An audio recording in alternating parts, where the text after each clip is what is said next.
Juda ham muhim bo'lgan bir narsa eskicha deyishlik Qur'onni. Xalqimiz orasida bor, juda ko'p tarqalgan.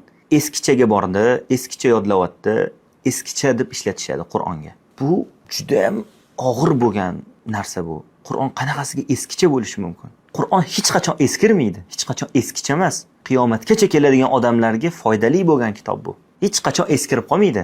Jannatda qilinadigan yagona ibodat Qur'on tilovati bo'ladi. Ya'ni jannatda ham Qur'on tilovat qilinadi. Qur'onni jannatdagi oyatlari tafsir qilinadi, tushuniladi o'sha yerda. Qur'onni eskicha deyishlik va buni bilib turib bunaqa deyishlik juda og'ir gunoh. Bu Allohning kitobini qadrini tushirishlik, uni buyukligini kamsitishlik hisoblanadi.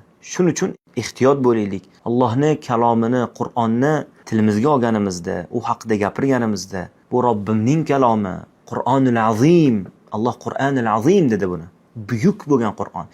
Kichkina narsa emas bu. Qur'onni yodlagan odam agar biror narsani dunyoda Qur'ondan buyuk sanasa, demak u Qur'onni qadriga yetmas ekan. Qur'ondan buyuk narsa yo'q, Qur'ondan aziz narsa yo'q.